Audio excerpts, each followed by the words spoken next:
ઉપરવાસમાં ભારે વરસાદને પગલે હાથમતી જળાશય ડેમ જે ઓવરફ્લો થઈ ચૂક્યો છે, તેમ છતાં તંત્ર કોઈ સજાગ નથી રહ્યું। અહીંના એક સ્થાનિક જોડેથી આપણે વાત કરીશું કે અહીંયા યુવાનો પોતાની ઘેલછામાં રીલ્સ બનાવવાના ચક્કરમાં પોતાનો જીવ જોખમમાં મૂકી રહ્યા છે। શું કહેશો, તંત્ર કેટલું સજ્જ છે અને કેટલું પેલું છે? એમ તંત્ર બિલકુલ બેદરકારી છે। તંત્રની ડેમ ઓવરફ્લો થઈ ગઈ છે। રાજસ્થાનમાં ઉપરવાસમાં વધારે વરસાદ હોવાના કારણે હાથમતી, ઇન્દ્રાસી અને ત્રણેય નદીઓ પાવરફુલ આવે છે અને તંત્રનો કોઈ પણ માણસ અહીંયા હાજર નથી। તંત્રનો કોઈ પણ માણસ અહીંયા હાજર નથી। યુવાનો રીલ્સ બનાવવાના ઘેલછામાં પોતાનો જીવ જોખમમાં મૂકી રહ્યા છે। ફરીથી એક બીજા યુવાન સાથે વાત કરીશું આપણે। શું કહેશો મિત્ર, કઈ પ્રકારની અહીંયા ગંભીર પોઝિશન સર્જાય છે, તેમ છતાં તંત્ર અહીંયા કોઈ હાજર નથી, કોઈ પોલીસ ચુસ્ત બંદોબસ્ત ગોઠવવામાં આવે? શું કહેશો, યુવાનો અહીંયા રીલ્સ બનાવવાના ઘેલછામાં પડી રહ્યા છે?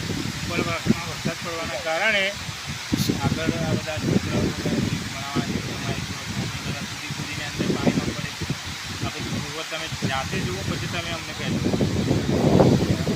હું કેમેરામેનને રિક્વેસ્ટ કરીશ કે લાઈવ દ્રશ્યો બતાવશે અમારી ચેનલમાં। ભારત ટાઈમ્સ ન્યૂઝની સમગ્ર ટીમ અહીંયા ઉપસ્થિત છે, ત્યારે લાઈવ દ્રશ્યો બતાવશે। અહીંયા ઉપરવાસમાં ભારે વરસાદના પગલે કેટલા ગામ પેલા એ કર્યા છે, એ આપણે એક સ્થાનિક જોડેથી ફરીથી આપણે માહિતી લઈશું। ઉપરવાસમાં ભારે વરસાદને પગલે અવિરત વરસાદ વરસી રહ્યો છે, ત્યારે કેટલા ગામોને અહીંયા એલર્ટ કરવામાં આવે છે? 17 ગામોને એલર્ટ કરવામાં આવેલા છે। મેટીમ્બા, નરોડા, સિહોલી, માંકડી, ફતેપુર, હમીરપુરા, ચાંદણી અને વાસણા અને ખેડ। હવે 16 થી 20 જેટલા ગામોને એલર્ટ કરવામાં આવે છે। તો સફાળું તંત્ર હવે જાગે અને ભારત ટાઈમ્સ ન્યૂઝના અહેવાલ બાદ હવે સફાળું તંત્ર જાગે છે કે કેમ?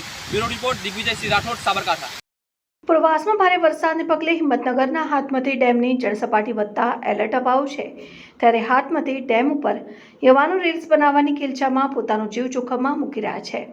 રાજ્યમાં મેઘમહેર થઈ છે, જળાશયો છલકાયા છે, ખેડૂતોમાં ખુશી છવાઈ છે, પરંતુ સાબરકાંઠા જિલ્લામાં સ્થિતિ કંઈક અલગ જ છે।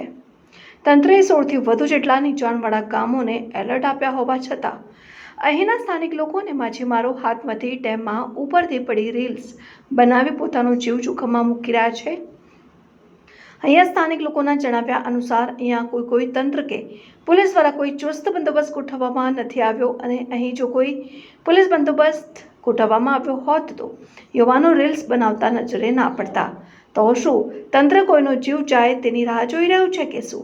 હવે જોવું એ રહ્યું કે ભારત ટાઈમ્સ ન્યૂઝના અહેવાલ બાદ સફાળું તંત્ર જાગે છે કે કેમ।